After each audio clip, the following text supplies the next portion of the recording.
रायबरेली के गोरा बाजार में कार्यक्रम के दौरान राहुल गांधी ने कहा, कांग्रेस की बढ़ती लोकप्रियता से भाजपा कार्यकर्ता परेशान हैं और देश भर में विरोध प्रदर्शन कर रहे हैं। उन्होंने कहा, अब उनकी चोरी पकड़ ली गई है और अपनी पार्टी के गिरते राजनीतिक हालात को देखकर विरोध किया जा रहा है। राहुल ने विरोध को असंगत और अनुचित करार देते हुए इसे राजनीतिक तौर पर भड़काने वाला बताया। इलाहाबाद हाईकोर्ट ने सपा नेता आजम खान को रामपुर के डुंगरपुर केस से जुड़े मामले में जमानत दी। 12 अगस्त को हाईकोर्ट ने फैसला सुरक्षित रखा था। रामपुर के एमपी एमएलए कोर्ट ने पहले उन्हें 10 साल की सजा सुनाई थी। साथ ही ठेकेदार बरकत अली को भी हाई कोर्ट ने जमानत दे दी। जस्टिस समीर जैन की सिंगल बेंच ने यह फैसला सुनाया। दिल्ली में यूपी सरकार के मंत्री संजय निषाद ने कहा, भारत को नेपाल से कई चीजें सीखनी चाहिए। उन्होंने युवाओं के रोजगार और स्वास्थ्य पर ध्यान देने पर जोर दिया और कहा कि दोनों सेवाएं मुफ्त की जानी चाहिए। संजय निषाद ने कहा कि युवाओं को रोजगार देकर उन्हें व्यस्त रखना जरूरी है। साथ ही उन्होंने सुझाव दिया कि भारत को खुद अपना सोशल मीडिया प्लेटफॉर्म बनाना चाहिए और विदेशी सोशल मीडिया प्लेटफॉर्म बंद होना चाहिए ताकि डिजिटल सुरक्षा और आत्मनिर्भरता बढ़े। उपराष्ट्रपति चुनाव में एनडीए उम्मीदवार सीपी राधाकृष्णन की जीत पर यूपी सरकार के मंत्री ओपी राजभर ने कहा, ये लोकतंत्र की सही प्रक्रिया है। जनता ने अपने मताधिकार का प्रयोग कर सांसद चुने और सांसदों ने अपने मत से उपराष्ट्रपति का चुनाव किया। उन्होंने बताया कि जनादेश सीधे सांसदों को मिला और सांसदों ने उस जनादेश के आधार पर उपराष्ट्रपति को चुना, जिससे लोकतांत्रिक प्रक्रिया पूरी हुई। लखनऊ में उप मुख्यमंत्री केशव प्रसाद मौर्य ने देश के नए उपराष्ट्रपति सीपी राधाकृष्णन को ऐतिहासिक विजय पर बधाई दी। उन्होंने कहा कि इस जीत से देश भर में उत्साह बढ़ा है। इंडी गठबंधन ध्वस्त हो गया और 60% से अधिक मत राधाकृष्णन को मिले। मौर्य ने कहा, अब बिहार में जीत हासिल करेंगे और 2027 में उत्तर प्रदेश में भी सफलता मिलेगी। लखनऊ में सीएम योगी आदित्यनाथ ने पंडित गोविंद वल्लभ पंत की पावन जयंती पर उन्हें श्रद्धांजलि दी। उन्होंने कहा, पंत जी ने स्वतंत्रता संग्राम में बढ़ चढ़कर भाग लिया और महान स्वतंत्रता सेनानी थे। उत्तर प्रदेश के प्रथम मुख्यमंत्री के रूप में उन्होंने महत्वपूर्ण भूमिका निभाई और 1954 में देश के गृह मंत्री बने। सीएम ने उनके योगदान को याद करते हुए उन्हें विनम्र श्रद्धांजलि अर्पित की। यूपी के वाराणसी में मॉरिशस के प्रधानमंत्री नवीन चंद्र रामगुलाम के स्वागत के लिए शहर पूरी तरह सज-धज कर तैयार है। पीएम नरेंद्र मोदी और मॉरिशस के प्रधानमंत्री 11 सितंबर को वाराणसी में द्विपक्षीय बैठक करेंगे, जिसमें दोनों देश के बीच सहयोग और मुद्दों पर चर्चा होगी। नेपाल में तनावपूर्ण स्थिति के बीच सीएम योगी आदित्यनाथ के निर्देश पर यूपी के डीजीपी राजीव कृष्ण ने सीमावर्ती जिलों में पुलिस को 24 घंटे हाई अलर्ट पर रहने को कहा। सुरक्षा व्यवस्था मजबूत करने के लिए अतिरिक्त पुलिस बल तैनात किया गया है और गश्त व निगरानी बढ़ा दी गई है ताकि किसी भी आपात स्थिति से तुरंत निपटा जा सके। नेपाल में फंसे भारतीय नागरिकों की सहायता के लिए उत्तर प्रदेश पुलिस मुख्यालय में अपर पुलिस महानिदेशक कानून व्यवस्था के अधीन कानून व्यवस्था शाखा में विशेष नियंत्रण कक्ष स्थापित किया गया। इस कक्ष के माध्यम से नागरिक 24 घंटे सहायता प्राप्त कर सकते हैं।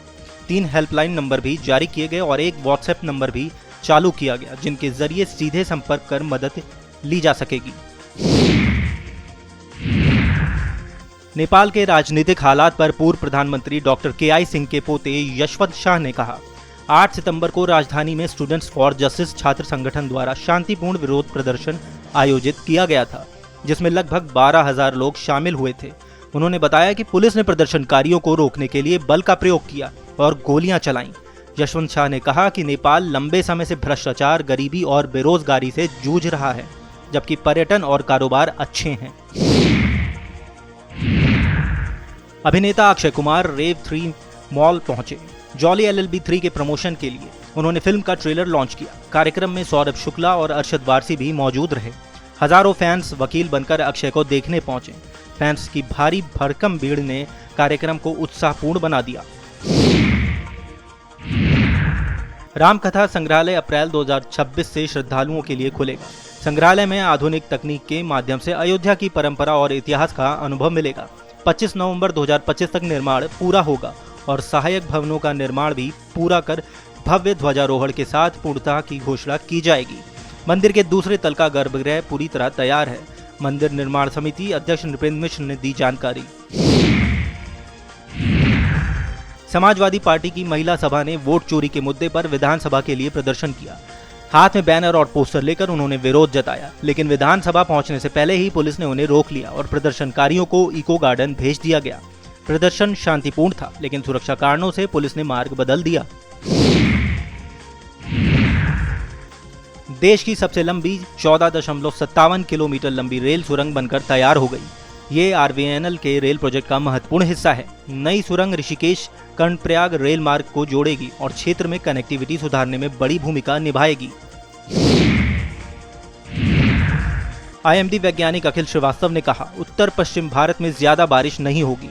जम्मू कश्मीर में 14 सितंबर, हिमाचल में 13 से 14 सितंबर और उत्तराखंड में 12 से 15 सितंबर के आसपास भारी बारिश की संभावना है। दक्षिण भारत में गरज के साथ बारिश होगी। पूर्वी भारत में अगले सप्ताह भारी बारिश की उम्मीद है।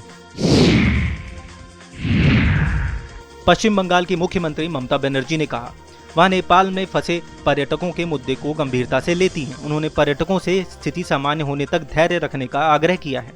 ममता बनर्जी ने बताया कि स्थिति पर बारीकी से नजर रखी जा रही है और सभी पर्यटकों को जल्द ही सुरक्षित रूप से लाया जाएगा। सांसद शांभवी चौधरी ने उपराष्ट्रपति चुनाव में एनडीए उम्मीदवार सीपी राधाकृष्णन की जीत पर कहा, भारी बहुमत से उनकी जीत राष्ट्रवादी विचारधारा की जीत दर्शाती है। ये निर्णय राष्ट्रहित में लिया गया है। उन्होंने राधाकृष्णन को कद्दावर नेता व्यक्तित्व बताया और उनकी क्षमताओं की सराहना की, जो देश के लिए महत्वपूर्ण साबित होंगी। कांग्रेस के राष्ट्रीय अध्यक्ष मल्लिकार्जुन खड़गे ने कहा, नेपाल में फंसे भारतीय नागरिकों को जल्द वापस लाया जाएगा। उन्होंने बताया कि कल उन्होंने विदेश सचिव से इस बारे में चर्चा की और विदेश मंत्रालय एवं सरकार ने उन्हें सुरक्षित वापस लाने का वादा किया है। खड़गे ने कहा कि ये सरकार की जिम्मेदारी है और जल्द कार्रवाई होनी चाहिए।